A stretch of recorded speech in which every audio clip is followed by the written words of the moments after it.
नमस्ते, माझं नाव भाग्यदर्शना केदारे, विरार पूर्व येथून आणि माझे कवितेचे नाव आहे मकर संक्रांत. तर उद्या म्हणे मकर संक्रांत आहे, त्याचे मला जरा अप्रूपच आहे. तिळाचे लाडू, चिक्की, फुटाणे असतात सर्वांच्या घरोघरी. खेळकऱ्यांचे रंगीबिरंगी पतंग उडतात आभाळावरी. जीव गमावतात किती पक्षी, मांजाचा धागा अडकून गळ्यात. पण आपल्याला काय फरक पडतो, आपली तर संक्रांत आहे जोरात.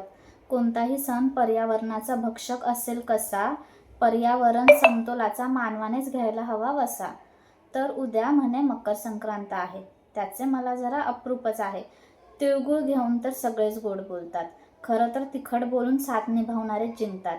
कसा हा विरोधाभासाचा सण आहे मकर संक्रांत. 3 दिवसीय उत्सव, भोगी, संक्रांत आणि किंक्रांत.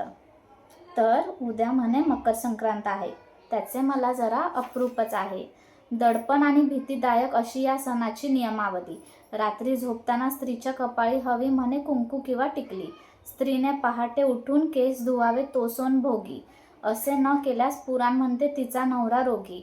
हिंदू पुराणानुसार फक्त सुवासिने लुटावा हळदी कुंकवाचा वाण. या उत्सवाला म्हणे नसतो विधवेला मान. तर उद्या म्हणे मकर संक्रांत आहे, त्याचे मला जरा अप्रूपच आहे. जर ती संक्रांत मनवणारी स्त्री देवी असेल, तर ती तिच्या लेकरांना शिक्षा का करेल? खरा सण तर तो जो परमेश्वराच्या प्रेमासाठी साजरा होईल. अशा भीतीदायक भुरसटलेल्या विचारांची तीच खरी मकर संक्रांत होईल. तर उद्या म्हणे मकर संक्रांत आहे, त्याचे मला जरा अप्रूपच आहे.